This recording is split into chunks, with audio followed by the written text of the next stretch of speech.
Persib Bandung masih menjadi naga meskipun memang ditinggalkan oleh seorang Bojan Hodak, tapi Igor Tolik masih bisa memegang rekor tak terkalahkan dari rival utamanya yaitu Persija Jakarta. Setelah tadi Persib Bandung membungkam Persija dengan skor 2-1 di Stadion Wayan Dipta, Gianyar Bali dalam lanjutan semifinal Piala Presiden 2026. Dua gol dicetak oleh Ulian Baros dan juga Balsa Sekulic, sementara gol yang memperkecil ketertinggalan dari Persija Jakarta tadi dicetak oleh pemain dari Korea Selatan yaitu Chang Hon. Dan memang gue cukup terkejut dengan starting eleven yang diturunkan oleh Igor Tolik pada pertandingan kali ini. Karena meskipun ini levelnya pre-season, meskipun ini Piala Presiden, tapi tampaknya rivalitas, gengsi, dan juga keinginan untuk menang ditunjukkan oleh Persib. Mereka menurunkan skuad terbaiknya, starting eleven terbaiknya di luar 7 pemain yang saat ini tengah membela timnas Indonesia, karena Teja Pakualam dipercaya dari menit awal. Sementara untuk 4 back di depannya ada Kakang Rudianto di kanan, lalu duet terbaik back yang dimiliki oleh Persib saat ini yaitu Patricio Matikardi dan Gabriel Mutumbo dimainkan dari menit awal. Sementara di sebelah kiri ada Tanamal yang gua apresiasi cukup baik bermain sebagai back kiri dari Persib Bandung. Sementara di double pivot ada Luciano Goikokea yang diduetkan bersama dengan Notsuda menopang Adam Alis yang berperan sebagai gelandang box to box. Sementara di depan ada Luka Menalo, Balsa Sekulic, dan juga Ulian Baros yang dimainkan dari menit awal. Kalau misalkan kalian lihat secara sistem permainan, secara kualitas pemain, memang Persib lebih menang dibandingkan dengan Persija di pertandingan tadi. Karena Persija secara kedalaman mungkin tadi banyak memainkan pemain-pemain mudanya, bukan pemain utamanya, karena banyak pemain utama mereka yang masih bermain untuk timnas Indonesia. Ini juga menjadi pembuktian dari lini depan Persib Bandung yang gua puji, yang gua apresiasi di 3 pertandingan sebelumnya, dan terbukti pada hari ini mereka bermain sangat baik, mereka bermain sangat cair, bisa mendapatkan banyak peluang, dan gue cukup puas dengan para pemain penyerang yang didatangkan oleh Persib di jeda transfer sebelum musim 2026-2027. Sehingga secara sistem penyerangan, secara sistem permainan Persib masih lebih unggul, dan ini juga membuktikan bahwa memang secara sistem permainan Persib ini sudah lebih siap, sudah melanjutkan apa yang dijalankan oleh skemanya Bojan Hodak di musim lalu, dan pemain-pemain yang datang ini tinggal menyesuaikan skema tersebut. Jadi bukan skema yang menyesuaikan pemain datang, tapi pemain baru yang menyesuaikan skema dari Persib Bandung, sehingga secara permainan tidak butuh waktu lama untuk mereka bisa bermain dengan apa yang diharapkan oleh Igor Tolik. Kalau kalian lihat di awal babak pertama, Luka Menalo menjadi pemain yang mendapatkan 2 peluang. Sama skemanya, dari tengah diberikan bola ke sisi kanan penyerangan dari Persib Bandung. Menalo one on one dengan bek Persija, satu shoot tadi masih bisa ditepis oleh Akil Safik yang memiliki refleks yang baik. Dan tadi pada peluang kedua, Luka Menalo sebetulnya memiliki opsi untuk bisa membagi bola, memberikan assist kepada Balsa yang lebih terbuka, tapi mungkin keinginannya untuk pecah telur membuat akhirnya memutuskan dirinya menendang ke gawang Persija, tapi sekali lagi Akil Safik masih bisa menahan tendangan tersebut. Dan tadi melalui skema corner yang dilesakan oleh Luciano Goikokea, ada Ulian Baros yang bisa melepaskan diri dari penjagaan bek Persija Jakarta dan juga bisa melakukan tendangan volley yang membuat Persib Bandung unggul dari menit 20-an.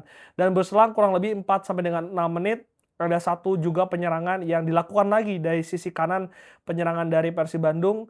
Adam Alis kali ini mencoba untuk memberikan bola ke sisi jantung pertahanan dari Persija.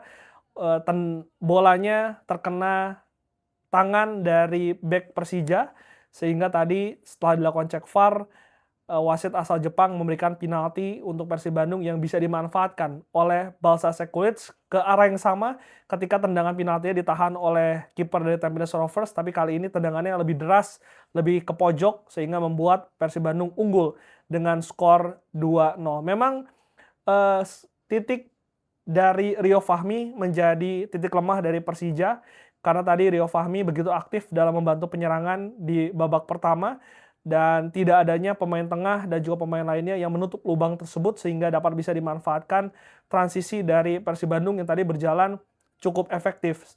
Meskipun demikian kalau kalian lihat dari sisi pertahanan Persib juga bukan tanpa celah, karena tadi Kakang yang gua kritik sebelumnya tadi bermain sangat baik, sangat kuat bahkan sampai menit akhir, sehingga tadi Tanamal yang lebih banyak dieksploitasi oleh, flank dari Persija Jakarta. Salah satunya ketika seorang, Witan Sulaiman mendapatkan momentum, 1-2 di sisi kiri pertahanan dari Persib Bandung, sudah bisa one on one dengan Teja, dengan sudut sempit, tendangannya dipancong, untungnya masih melambung ke atas mistar gawang dari Persib. Begitupun ketika Witan bisa memenangkan bola 50-50 dengan Gabriel Mutombo, ada momentum 2 lawan 1, Witannya memberikan bola kepada Excel yang tidak terjaga dan tadi karena Tejanya sudah ketarik ke kiri sehingga sebetulnya gawangnya kosong, tapi untungnya Excel tidak tenang dalam mengeksekusi peluang yang 99% harusnya menjadi gol, sehingga Persib Bandung menutup babak pertama dengan skor 2-0.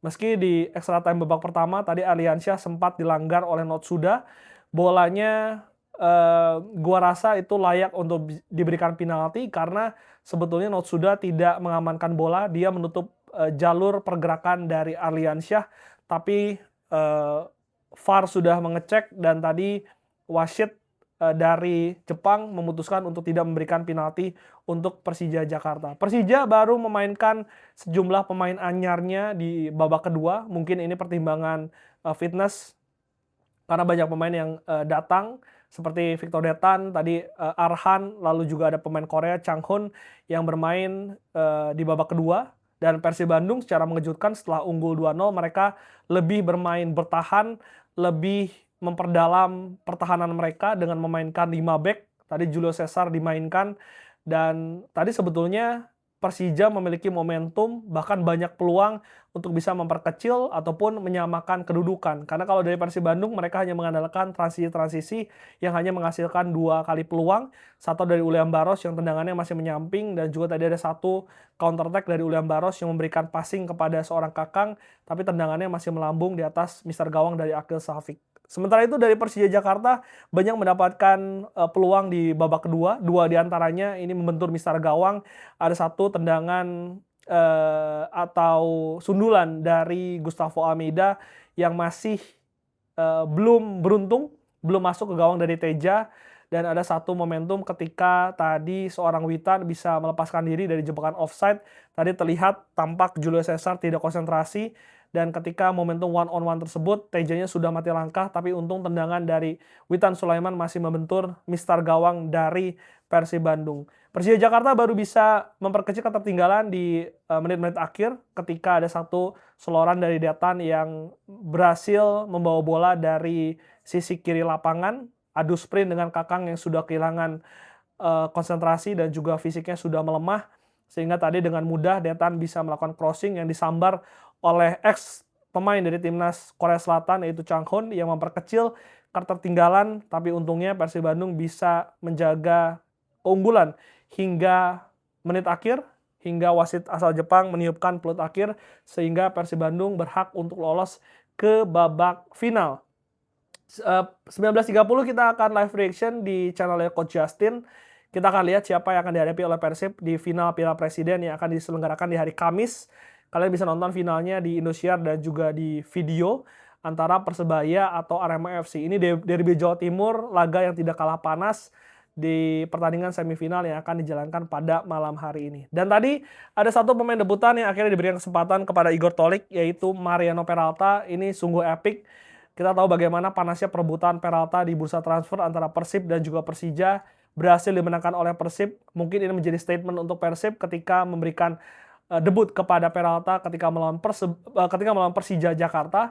Dan tadi Peralta memang belum banyak bisa dinilai, hanya bisa melakukan 2-3 kali dribbling, dan memang kita juga jangan menekan, jangan memforsir seorang Peralta, jangan sampai dia cedera, karena nanti ujian sesungguhnya untuk Peralta dan juga para pemain lainnya ketika menghadapi Manila Tigers di kualifikasi ACL 2. Buat gua, Ulian Baros menjadi man of the match. Gimana kalau menurut kalian? Coba tulis di kolom komentar.